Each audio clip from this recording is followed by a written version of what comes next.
Muy buenos días, queridos hermanos. Abran sus Biblias, por favor, en Apocalipsis capítulo 6, versículo 10. Estamos continuando hoy nuestra serie dominical expositiva del libro de Apocalipsis bajo el eslogan Jesucristo, Cordero Vencedor. Tenemos esa línea de pensamiento, esa línea hermenéutica que nos va a servir de derrotero durante todo el estudio para no salirnos del propósito central de la Escritura, que es Jesucristo, el Hijo de Dios, el Cordero Vencedor, y la esperanza, el gozo, la alegría, la gratitud que Él produce en su pueblo pese a las circunstancias o a las adversidades.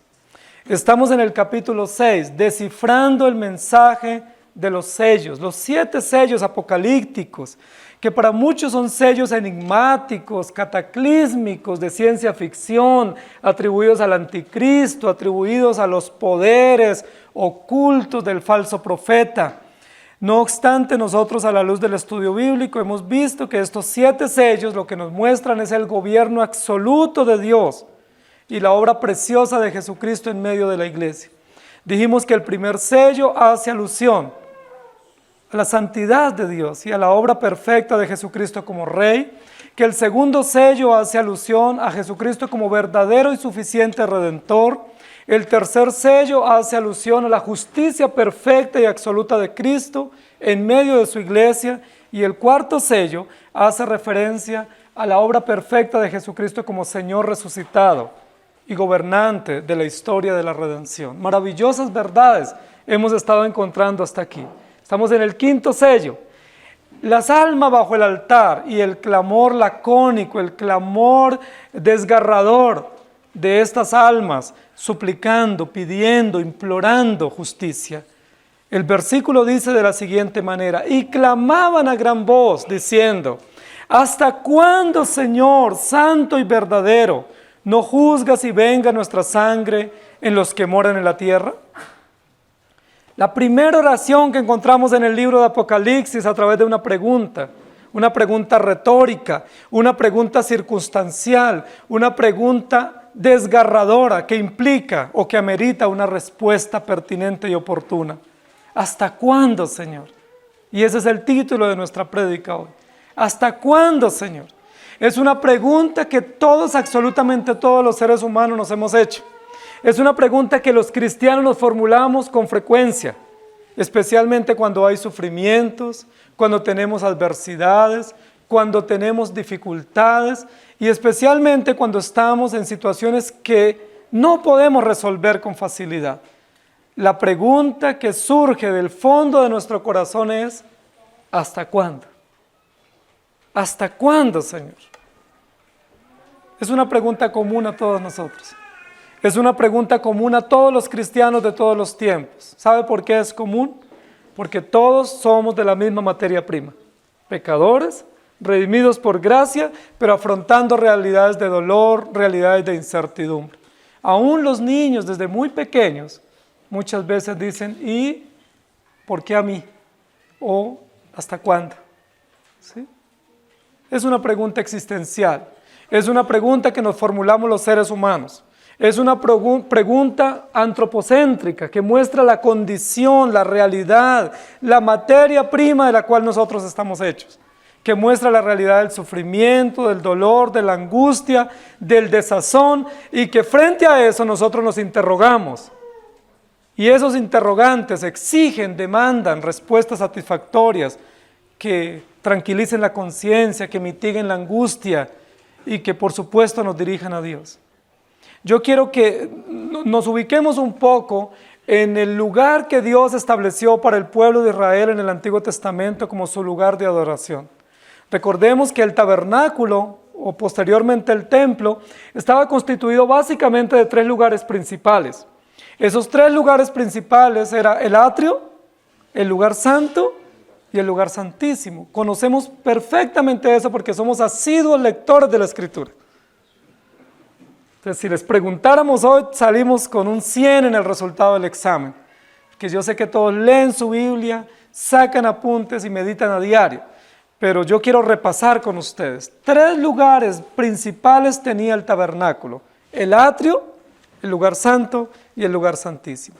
En el atrio Había dos partes básicamente, ¿cierto? Que era el altar del sacrificio y el lavadero o el lavacro, donde se lavaban las manos y los pies los sacerdotes después de los sacrificios y se preparaban para entrar al lugar santo. En el atrio era donde se oficiaba el degollamiento de los becerros que se traían para el sacrificio. Y en el atrio podían estar todos los hebreos o los judíos que iban a participar de la ceremonia. Era un lugar público el degollamiento, era el matadero. Ahí estaban las mujeres, los niños, los extranjeros, los adultos, los jefes de familia presenciando uno de los actos más terribles dentro de las ceremonias del pueblo hebreo. Era el acto de degollar animales inocentes que sirvieran como sustituto para que no murieran las familias hebreas y que sus pecados fueran cubiertos a través de la sangre. El altar del sacrificio. El texto anterior, el versículo 9, lo asociamos con el altar del sacrificio. Vi bajo el altar las almas de los que habían sido muertos y la sangre testifica de su injusticia o de su degollamiento. Dijimos que el término apropiado para ese texto no es muertos, sino degollados. Es decir, acribillados de manera injusta por un propósito y por un fin. El texto de hoy que nos corresponde, y clamaban a gran voz, diciendo, ¿hasta cuándo, Señor? Nos vamos a ubicar en el segundo lugar de esta tienda de adoración, el lugar santo. En el lugar santo había tres partes, básicamente, en ese auditorio donde estaban reunidos los que iban a escuchar la enseñanza o los que participaban de la ceremonia cúltica pública entre los hebreos. Había tres elementos. Estaba la mesa de los panes de la proposición, ¿sí?, que simboliza el alimento nuestro, que es Cristo.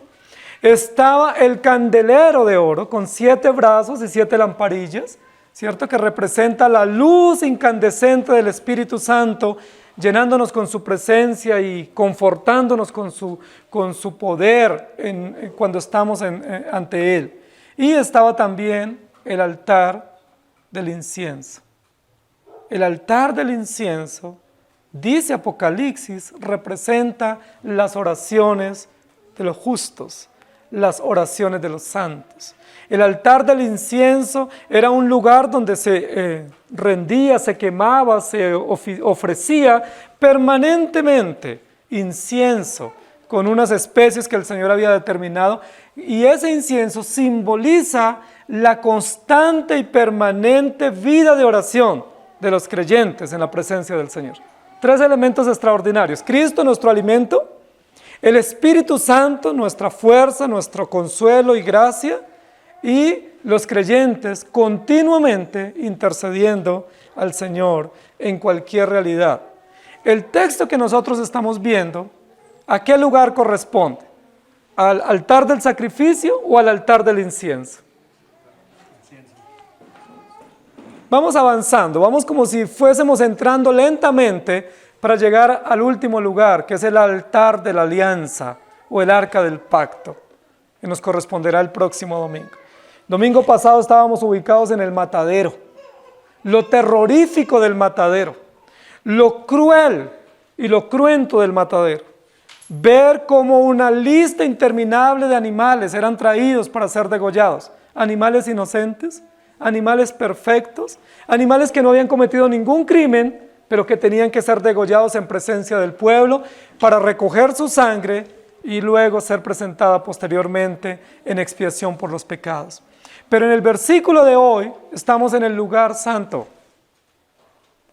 el lugar del culto, el auditorio, posiblemente como este, un poco más pequeño quizás, un auditorio limpio, un auditorio con 3 elementos que nos representan: la palabra, que es Cristo, aquí la tenemos; nos representa la luz del Espíritu Santo, que la tenemos aquí entre nosotros, pero también representa que el pueblo de Dios se reúne para escuchar la palabra y para orar a Dios.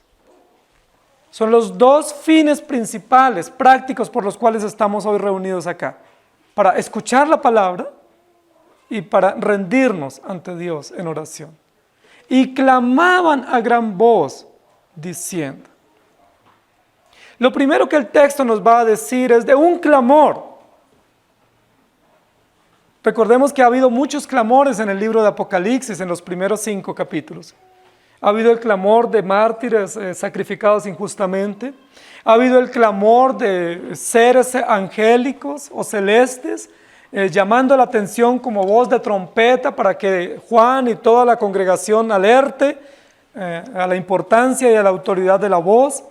Ha habido también clamor de parte de Juan, ¿sí? Haciendo preguntas, ¿quién es digno? ¿Quién responderá? Y ahora tenemos un clamor, y es el clamor de las almas que están bajo el altar, pero ahora están en el lugar santo, en el altar de la oración, en el lugar donde se ofrece el incienso a nuestro Dios. Y clamaban a gran voz. Y me gustan muchísimo las expresiones superlativas de la Escritura, porque nos muestra la fuerza, la autoridad, el compromiso con el cual se hacen las cosas. Y desde ya este es un llamado de atención para nosotros. Cuando cantaban los 24 ancianos, ¿cómo cantaban? A gran voz. Es decir, con fuerza, con gozo, estaban comprometidos en la alabanza. No era algo pasivo, no era descoordinado, no era como para que nadie nos escuche, era que todos nos escuchen. Y luego vamos a ver cómo oraban, cómo claman estas almas. ¿Qué dice el texto? A gran voz, es decir, ¿cómo oran? ¿Cómo suplican? No estamos hablando de una gritería, ¿sí? No estamos hablando de algo bullicioso y escandaloso. Estamos hablando de que se dirigían a Dios con clamor, con intensidad, con fuerza, con devoción, con profunda compasión y pasión, suplicantes por la situación que ellos están afrontando y suplicando a quien puede respondernos para que nos haga justicia. Si nosotros tenemos una angustia muy grande y nos dirigimos a alguien para que nos ayude, por supuesto que nosotros no le decimos buenos días, necesito un favor, ¿me puede colaborar? Porque eso no denotaría la angustia, la carga que tenemos, la urgencia que tenemos. ¿Cómo lo haríamos? Quizás llorando, con movimientos en nuestro cuerpo, diciendo, mire, por favor, tengo una urgencia, te suplico, ayúdeme, necesito, es urgente, ¿me puedes ayudar? Y es justamente lo que están haciendo aquí las almas de los que están, de lo que está denotando acá el texto. Y clamaban a gran voz, al unísono, en una misma voz, en una misma solicitud, una misma petición. Y la petición se introduce con una pregunta existencial. ¿Hasta cuándo, Señor? ¿Hasta cuándo? En un lenguaje más castizo sería basta ya, ¿sí? O no puedo más, o no soporto más esta situación. En un lenguaje mucho más cotidiano sería, Señor, no tengo fuerzas para seguir. Imposible continuar de esta manera, ¿sí? Sucumbo, me hundo, muero si tú no me auxilias, si tú no me ayudas, si tú no vienes en mi socorro. ¿Qué sería de mí? Es una angustia profunda, es un clamor que implica urgencia, que implica profundidad, que implica muchísima angustia por la realidad que se va a describir. ¿Hasta cuándo, Señor? Ahora, cualquiera de nosotros diríamos, ¿cómo atrevernos nosotros a decirle a un Dios santo y perfecto y soberano esa pregunta? ¿Sí? ¿Cómo interrogarlo a Él con urgencia, posiblemente con lágrimas, con súplicas de rodillas? Decirle, Señor, ¿hasta cuándo? ¿No sería muy atrevido de parte nuestra? Al justo y santo Dios que conoce los tiempos y que ha prefijado todos los designios con sabiduría y conocimiento, llegar nosotros y decirle, Señor, por favor, ¿hasta cuándo? No obstante, estamos hablando no de una realidad común, estamos hablando de una realidad angustiante y desgarradora, una realidad donde nosotros mostramos nuestra finitud, nuestra incapacidad, nuestra insuficiencia para responder, nuestra ignorancia para conocer los tiempos. Y nos dirigimos al que conoce los tiempos, al que tiene la sabiduría y el poder para decirle: Señor, yo no sé los tiempos, yo no conozco los propósitos, no conozco los límites, Señor, ¿hasta cuándo? Tú que conoces todo y que has determinado las cosas, por favor, auxílianos. El clamor, más que encontrar una respuesta en términos de tiempo, como una semana más, o hoy se termina esto, o esperen este año, el clamor apunta a una respuesta que mitigue la necesidad de esperanza y de confianza que esta multitud está prefigurando. ¿Hasta cuándo? Ahora, lo más interesante de esta oración, porque es una oración bastante angustiante, es una exclamación en la presencia del Señor, en el altar del incienso. Lo más extraordinario de esta oración es que luego de hacer esa pregunta, ¿hasta cuándo?, se dirige a Dios, expresando aspectos de su carácter. ¿Hasta cuándo, Señor, santo y verdadero? Es decir, esta oración está en la perspectiva correcta de la oración del cristiano. Es una oración correcta. Pese a ser una exclamación un poco osada, es una exclamación profunda del corazón de un creyente angustiado, afligido y en opresión, pero bajo una perspectiva correcta: Señor santo y verdadero. Lo primero que describe.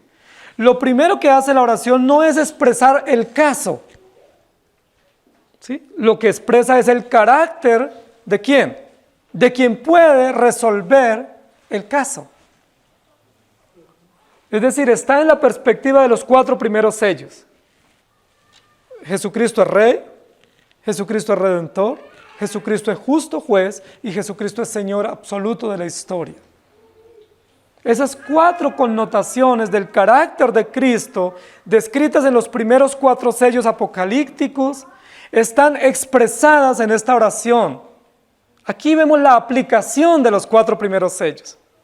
Los 4 primeros sellos, pudiésemos decir, son la descripción del carácter de Cristo. Ahora vamos a ver cómo reaccionan los creyentes que entienden los primeros 4 sellos. ¿Cómo reaccionan? Señor santo y verdadero, ¿hasta cuándo?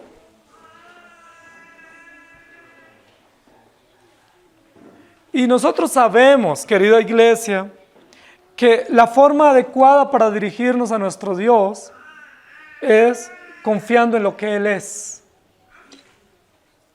Así nos enseñó el Señor Jesús en la oración modelo: Padre nuestro que estás en los cielos, santificado sea tu nombre. Describe el carácter de Dios. Nos permite concentrarnos, ver, contemplar el carácter del que está sentado en el trono, del que tiene en su mano derecha el rollo con los sellos, del que descifra los enigmas de la historia, del que conoce a ciencia cierta todos los misterios y las implicaciones circunstanciales por las cuales tenemos que pasar. Ni tú ni yo sabemos por qué tenemos que pasar. Hoy estamos aquí, pero no sabemos qué tendremos que afrontar más luego. No sabemos, ni a título personal, ni de nuestra familia, ni de la iglesia, ni de la sociedad. Hoy estamos aquí posiblemente con una realidad.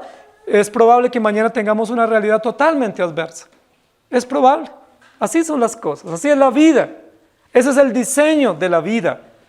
Quizás enfrentando muerte, dolor, tortura, persecución, conflictos, opresión, escaseces. ¿Qué enfrentaremos más luego? No sabemos. No le podemos predecir. Aquí no tenemos una sesión de adivinación para decir qué te va a pasar al final del día. Lo único que la Biblia dice es que el Señor está con nosotros. Y pase lo que pase, sea la circunstancia que sea la que nos invada providencialmente de parte de Dios, nosotros tenemos que dirigirnos a nuestro buen Dios diciéndole: Señor, santo y verdadero. Sea la circunstancia que nos golpee, nosotros no podemos olvidar el carácter de nuestro Dios y Redentor Jesucristo. Él es Señor, Él es santo, Él es verdadero, Él es Dios. Noten la indicación del texto. Si nosotros fuésemos con una urgencia a un lugar, por ejemplo, tenemos una emergencia y tenemos que ir a la policía, y salimos corriendo, muy cerca está la estación, y llegamos con una gran angustia, nosotros ni saludamos ni le decimos, señor agente, buenos días, ¿cómo ha estado? No, sencillamente llegamos y decimos, mire, necesito ayuda, por favor. Pero a veces también hacemos así con nuestro Dios. En nuestras angustias se nos olvida exaltarle, reconocerle por lo que Él es. En nuestro egoísmo y nuestra ambición por resolver la situación, se nos olvida decir, tú eres, Señor, tú eres santo y tú eres verdadero. Es decir, estamos en el lugar adecuado presentando nuestra petición.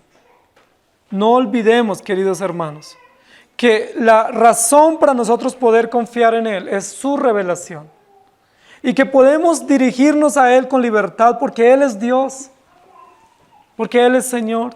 No importa la agonía que podamos tener, no importa el dolor que nos invada, Él es omnisciente, Él es Dios, Él es justo, Él es santo. Y no podemos omitir en el preámbulo, en la parte inicial de nuestro acercamiento a Él, mencionar, exaltar, reconocer los atributos de Él, porque son la base para nuestra confianza y para nuestra esperanza. Aun si no pudiésemos presentar la queja, es suficiente saber que Él es Dios, que Él es Señor de la historia, que Él es justo, santo y verdadero. Ahora es interesante porque estos aspectos del carácter del Señor que están describiendo estas almas bajo el altar, tienen que ver con la petición que ellos van a presentar. Es decir, hay tres aspectos del carácter que se mencionan. Primero, un título. Él es Señor. ¿Recuerdan quiénes se atribuían el título Señor en ese momento histórico?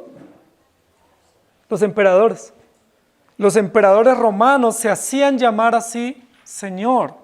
Y ellos exigían que quien pasara por su lado o quien se dirigiera a ellos tenía que inclinarse y decirle, tú eres mi Señor. Y luego presentar su petición.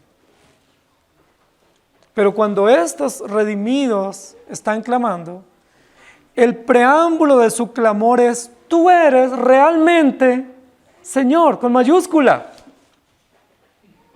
Y si quisiéramos hacer el énfasis diríamos, tú eres el único Señor. Es decir, es un contraste entre el señorío que presumía el emperador y los secuaces del imperio y el señorío absoluto que ejerce Jesucristo como verdadero redentor y como el que ha vencido la muerte. El segundo aspecto del carácter es santo. Interesante. Ahora, ¿cuál es el antónimo de santo? Inmundo, malo, perverso, sucio. Entonces, cuando estas almas están clamando y evocan, mencionan este aspecto del carácter de nuestro Señor, están diciendo, tú eres santo y nosotros somos pecadores, inmundos. Y todo lo que nos pasa a nosotros es en razón de las inmundicias y las perversiones de una sociedad caída. Pero pese a que nosotros sufrimos, afrontamos, cargamos las implicaciones del pecado y las consecuencias de la injusticia de una sociedad perversa, tú eres santo. O tú eres el único santo. Y el tercer aspecto es verdadero. Y verdadero tiene que ver también con la realidad que afrontaban en la iglesia del momento histórico, en el momento de Juan, y es el engaño, la mentira. Había tantos falsos maestros en esa época. La mayoría de ellos eran gnósticos y ya estaban comenzando a florecer los arrianos, que conocemos mucho en nuestras calles todos los días. Había muchos. Y había mucho masón también en esa época. Y mucho brujo. engañando a los creyentes, pretendiendo engañarlos, pretendiendo desvirtuar el culto correcto. Y en medio de eso habían sufrido la iglesia. Y en razón del engaño y la mentira, muchos creyentes habían sido muertos, iglesias perseguidas. ¿Y cómo se dirigen los mártires? Señor, tú eres verdadero. Miren, qué cosa extraordinaria. Hay un Señor acá, pero tú eres el Señor. Aquí vivimos como perversos por realidades de dolor y de injusticia, pero tú eres santo. Y vivimos perseguidos, o la verdad es perseguida, y con el engaño, pero tú eres verdadero. ¿Sí me hago entender? ¿Qué es lo primero que hacen los mártires, representados con estas almas bajo el altar? Diríamos nosotros, presentar las credenciales de aquel a quien se van a dirigir. Si nosotros estamos enfermos y requerimos un médico especialista, pues nosotros primero nos cercioramos de que a quien le vamos a entregar nuestro cuerpo para una cirugía, un trasplante o algo así, pues tiene que realmente ser un médico especialista. No le daríamos esa oportunidad a un tegua, ¿cierto? A un aprendiz. A cualquiera que diga, no, yo estudié medicina, no. Tengo que tener la certificación o la certeza de que realmente él es un médico, que tiene un respaldo, que legalmente yo puedo entregarle mi cuerpo y decir, bueno, ahí estoy, hágame la cirugía o el trasplante requerido. Si usted va a clamar, ¿a quién debe clamar? Si vamos a levantar una súplica tan agonizante como esta, ¿a quién debemos dirigirla? Y la respuesta es: solo hay uno a quien podemos dirigirla. Por eso todos aquellos que invocan imágenes o ídolos, dice la Biblia, están equivocados. No les ha amanecido. ¿Por qué? Porque ¿cómo le pueden confiar sus angustias a alguien que no les puede resolver? ¿Cómo le pueden confiar su dolor y su sufrimiento a alguien que no puede oír, ni reaccionar, ni puede compadecerse de sus necesidades? La Biblia dice que es una obstinación del hombre sin Cristo inclinarse ante cosas, ante criaturas y ante animales, reptiles y cuadrúpedos y decirle: tú eres mi Dios, ayúdame. Porque al único a quien tenemos que inclinarnos con un clamor angustiante y confiado es ante nuestro Dios, único Señor, único Santo y único verdadero. ¿Qué dice el texto? Y clamaban a gran voz diciendo: ¿hasta cuándo, Señor, santo y verdadero, no juzgas y vengas? Esta segunda parte del texto es la presentación del caso. ¿Sí? Este es mi caso, esta es mi situación. Estamos exigiendo, estamos pidiendo, estamos preguntando por justicia. Ahora, implícitamente, cuando el clamor apunta a la justicia, está diciendo que a quien se están dirigiendo estos mártires representados es hacia un juez justo. Porque no iríamos pidiendo justicia a alguien que no tiene la capacidad de podernos resolver o responder las preguntas. ¿Hasta cuándo, Señor? Ahora, es interesante, querida iglesia, que la pregunta ¿hasta cuándo? Siempre apunta a la justicia.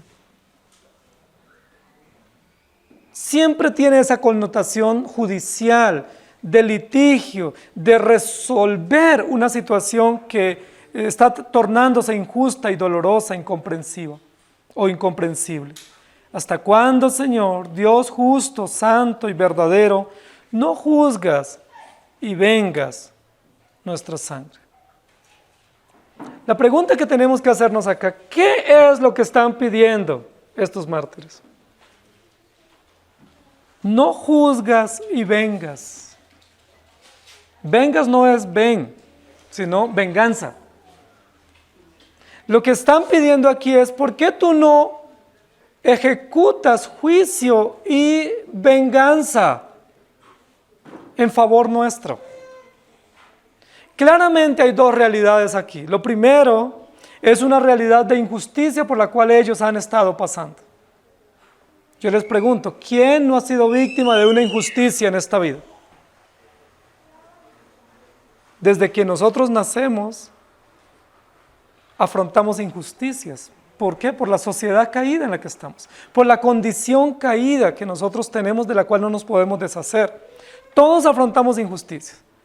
Nosotros salimos a la calle y con mucha facilidad escuchamos esa expresión, eso no es justo. No es justo eso. Nos subimos a un transporte público, no es justo. Nos pagan el salario, no es justo. Vamos a recibir los resultados de nuestros hijos en los colegios, ¿y qué decimos? No es justo. A veces llegamos a la iglesia y decimos, no es justo. ¿Por qué? Pareciera que es una consigna propia, casi inherente al ser, que nosotros exijamos o reclamemos o demandemos justicia. ¿De quiénes? De quienes nos rodean, de quienes están en poder, en capacidad de otorgarnos el cuidado, el bienestar, la tranquilidad. Nosotros vemos un país y todo el mundo dice no es justo, pero si se cambia el color del gobernante, tampoco es justo. Y si nos quedamos sin gobernante, tampoco es justo. ¿Qué es lo justo entonces? ¿Qué es justo? Pero la primera connotación de la petición es, hay realidades de injusticia. ¿Desde cuándo los creyentes sufren injusticias en esta tierra? ¿Desde cuándo? Desde el origen de la historia, ¿cierto? Desde Génesis capítulo 2 y 3 y 4 hay injusticias. No es justo que Adán y Eva hayan pecado. No es justo. Y así sucesivamente. ¿Es justo que Caín haya matado a Abel? No es justo. ¿Es justo que los creyentes hayan sido perseguidos, exiliados, torturados, acribillados? ¿Es justo? No, no es justo. ¿Pero qué dicen los opresores? Es justo. Porque estos trastornan el mundo entero. Y tenemos que callarlos. Porque lo que ellos dicen no nos conviene a nosotros. Entonces hay realidades de injusticia. Y yo quiero que tú pienses eso. ¿Estás siendo víctima de una injusticia? Ahora, podríamos catalogar dos sentidos de las injusticias. Hay injusticias comunes por la sociedad en la que nosotros vivimos. Sí, como que no tengamos una buena remuneración en nuestro trabajo, como que tengamos límites en nuestra libertad de expresión, como otras cosas que son injusticias de la sociedad, comunes en la sociedad. Pero el texto está apuntando a otro tipo de injusticias. El texto no está hablando de la injusticia de no tener un transporte para desplazarnos o de una mala remuneración en el trabajo. El texto está apuntando de injusticias que se cometen por causa del Evangelio. Es decir, de aquellos que han sufrido injusticias por ser cristianos, que es otro nivel de las injusticias, y es a lo que el texto está dirigiendo la atención. Aquí no están diciendo ellos, Señor, ¿hasta cuándo no tendré el dinero suficiente para mis gastos? Esa no es la petición de los mártires, porque todos tenemos esa realidad. Bueno, no todos, ¿no? El texto no está diciendo, ¿hasta cuándo tendré que trabajar? Porque es una realidad común a la existencia. El texto está diciendo es, ¿hasta cuándo los cristianos sufriremos injusticias? Sufriremos martirio y persecución por causa o a causa de la fe que profesamos. ¿Hasta cuándo? Los cristianos tienen que ser torturados, matados por llevar una Biblia, perseguidos simplemente porque son cristianos. ¿Hasta cuándo tendrán que perseguir a los hijos de los cristianos? Hay países donde violan a los hijos de los cristianos. En la actualidad, ¿no? No es historia, es en la actualidad. Los violan simplemente porque son cristianos. Les secuestran a sus hijos. Los persiguen, los avergüenzan, los humillan. ¿Por qué? Porque son cristianos, porque tienen una Biblia, porque van el domingo a una iglesia. ¿Y nosotros qué decimos? ¿Hasta cuándo? Señor, Dios justo y verdadero, no juzgas y vengas nuestra sangre. Ahora, nosotros debemos entender, porque con mucha facilidad podemos pensar que lo que están pidiendo estos mártires aquí es venganza. ¿Es permitido que los creyentes exijan venganza o se venguen por mano propia? ¿Qué dice el Evangelio? No os venguéis vosotros mismos. Dejad lugar a la ira de Dios. Y el Señor dice, mía es la venganza, yo pagaré. Estad quietos. No se defiendan. En caso de una acusación o persecución por el tema de ser cristianos, dejen que yo los defienda. Muchos de los mártires en la historia del cristianismo pudieron haberse defendido, pero no se defendieron y murieron quemados, otros murieron echados a los fosos de los leones, estrangulados, desmembrados, y no se defendieron. ¿Por qué? La pregunta es, ¿y si no se defendieron, por qué ahora piden venganza? Debieron haberse defendido y no estar pidiendo venganza después. Pero el texto no está apuntando a una venganza como la que nosotros entendemos. El texto no está diciendo, eso no es justo y yo quiero que le pase lo mismo o peor que a mí. El texto no alude a la venganza. El texto alude a la justicia. La mención no es venganza. El clamor no es, estamos enardecidos y queremos venganza. El texto dice es, confiamos que tú eres justo y que tú haces justicia. Ahora, es totalmente diferente. Una cosa es venganza y otra cosa es justicia. Ahora, está permitido para los creyentes reclamar o pedir o orar a Dios para que haga justicia. Está permitido. ¿Por qué?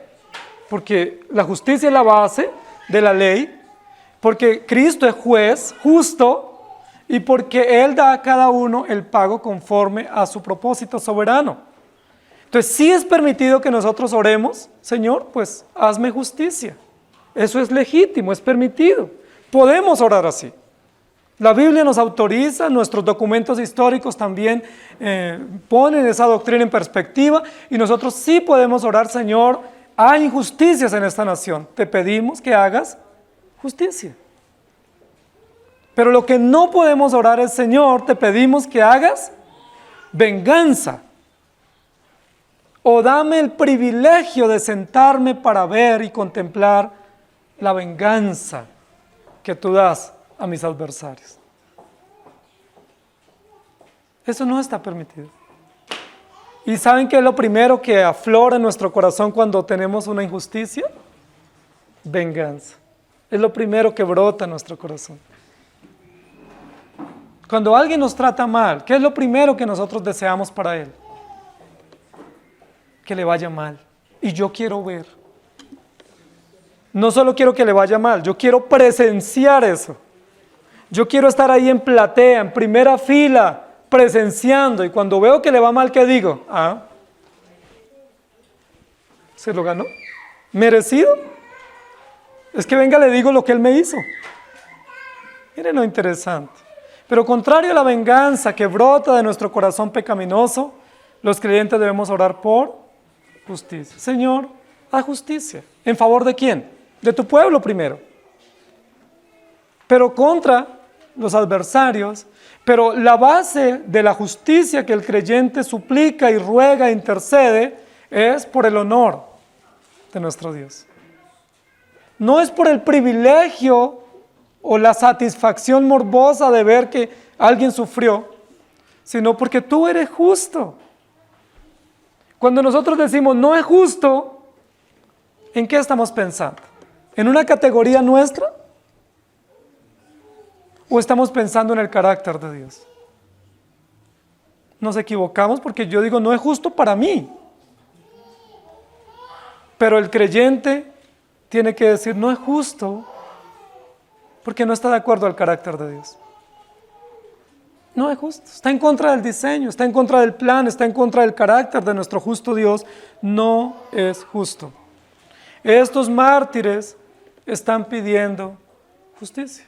Ahora, es legítimo pedir justicia, porque Dios es justo, porque hace parte integral del pacto de la redención, porque justicia y misericordia van juntos. Nosotros imploramos misericordia, pero también imploramos justicia. Estamos hablando de la disciplina. Disciplina es justicia.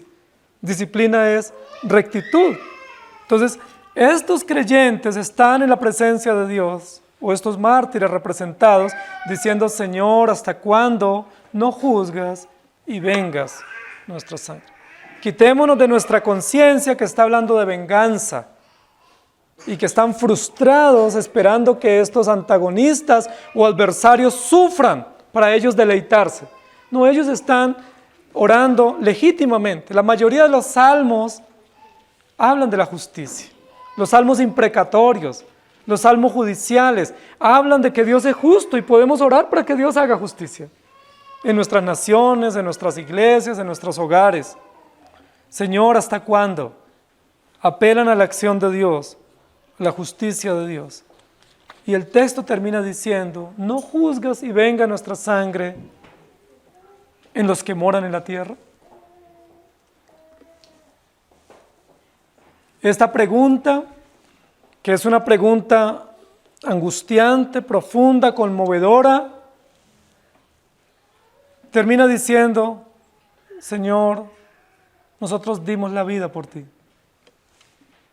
Nuestra sangre fue derramada. Y está hablando de las implicaciones prácticas del Evangelio. Recuerden que el primer altar que encontramos es el altar del sacrificio. El altar que representa a Cristo, degollado en favor de su pueblo. El segundo altar es el altar de los creyentes que, debiendo haber sido degollados en el primer altar, no son degollados porque Cristo toma su lugar. Y ahora en el segundo altar, que es el altar del incienso, suplican justicia y misericordia. ¿Me hago entender? ¿Dónde debiéramos estar degollados nosotros? En el primer altar. Ahí entran todos, hombres, mujeres, niños, extranjeros, todos pecadores. Todos debiendo ser degollados en la lista de espera. Pero ¿qué dice el Señor? No, un momento. Yo me he provisto de un cordero para el sacrificio. Y todos presencian eso. Se pasó por alto. Sustitución. Mediación. Y en el segundo altar, ¿qué hacen aquellos a quienes se les ha pasado por alto el ser degollados? Suplican en oración, como un incienso en la presencia del Señor. Señor, porque tú nos has redimido y por tu sangre nos has perdonado y nos has llamado de toda lengua, pueblo, tribu y nación. ¡Qué cosa tan extraordinaria! Usted y yo hubiéramos podido quedar en el primer altar, justamente degollados, porque somos malos y perversos. Ahí, ese es nuestro lugar adecuado, el matadero. Ese es el lugar para estar ahí. Pero el Señor dice: yo tomo tu lugar y tú vas a entrar al lugar del incienso para agradecer, para ofrecer culto de adoración exaltando la obra perfecta de la redención. Y es lo que hacen estos creyentes. Estos creyentes, aún muertos, testifican sus obras de que ellos están ofreciendo oraciones como incienso en la presencia del Señor. Diciendo: Señor, ¿hasta cuándo? ¿Hasta cuándo? Es decir, ¿cuándo podremos disfrutar de tu justicia absoluta? No es un clamor de queja y de reclamo, es un clamor de expectativa. Es el clamor de la esperanza cristiana, escatológica, evangélica. Señor, si tú ya me diste las arras, la cuota inicial, ¿cuándo será que tengo todo? ¿Cuándo será que me llamas a tu presencia para disfrutar plenamente de lo que hoy disfruto en parte? Señor, ¿hasta cuándo? No es un reclamo, es una expectativa gloriosa que los creyentes tenemos. Señor, yo ya he disfrutado tu justicia. El hecho de que me hayas pasado por alto en el primer altar es justo de parte tuya como un beneficio del pacto de la redención. Pero, Señor, ¿hasta cuándo? ¿Cuándo será el momento glorioso en que disfrutaremos plenamente todos los beneficios de la redención, toda la justicia en tu mismísima presencia? Notemos la inversión. ¿Hasta cuándo de reclamo o de frustración? ¿Y hasta cuándo de expectativa? Cuando le prometemos a nuestros hijos algo que ellos quieren, un paseo, ir a un lugar o comprarles algo, ¿cuál es una de las preguntas más frecuentes que ellos nos hacen? ¿Cuándo? ¿Sí? ¿Cuándo? Tú me dijiste, tú me prometiste. A ver, ¿cuándo? ¿Es ya? ¿Y qué dice la Escritura? Hay que esperar un poco, pero va a llegar ese día. ¿Sí? La pregunta cristiana hoy para nosotros es, Señor, ¿hasta cuándo? Tenemos que estar con esta expectativa, con esta intriga, con esta espera de no poder disfrutar en plenitud las maravillas de la redención. Ya las disfrutamos.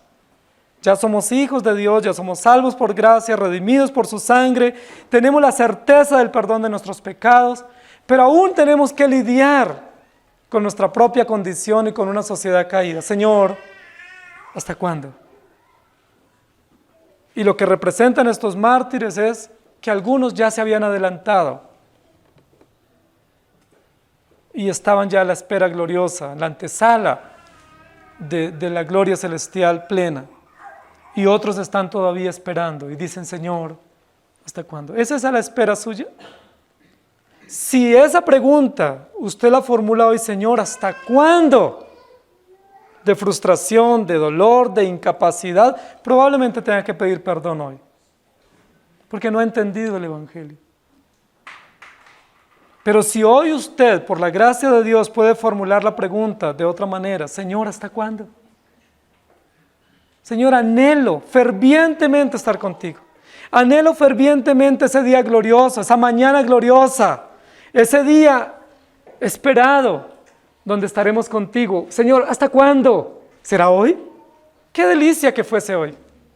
O esta semana, o en este fin de año. Señor, ¿hasta cuándo?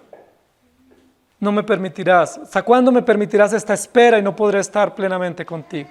Y ese es el clamor. Y a ese clamor Dios va a responder. Hay que esperar un poquito. ¿Sí? Ya, pero todavía no. Sí, aguarden esa expectativa.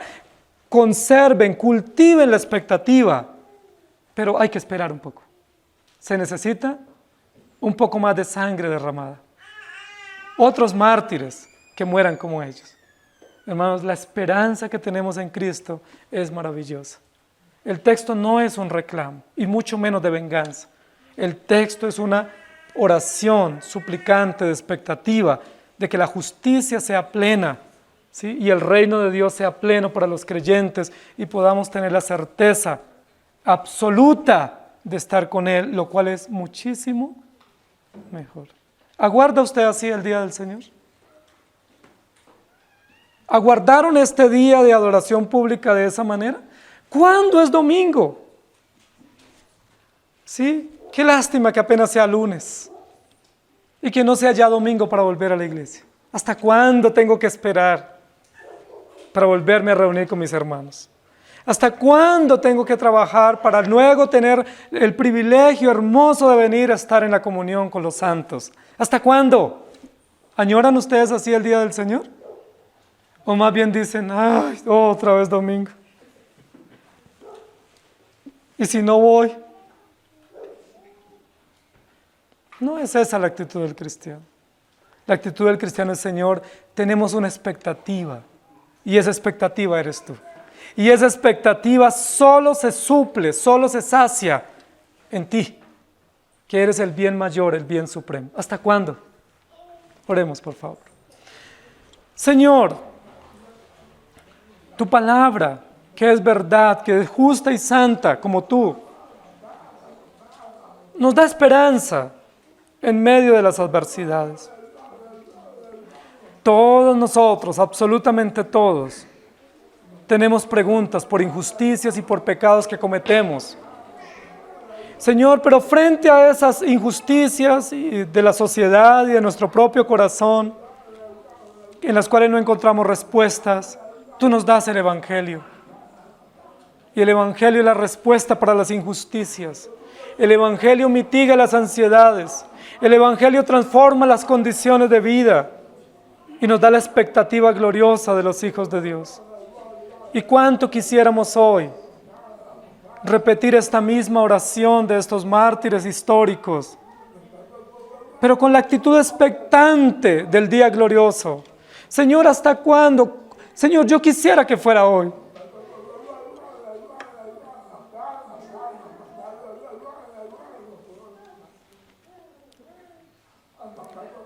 Señor, quisiéramos que fuese ya.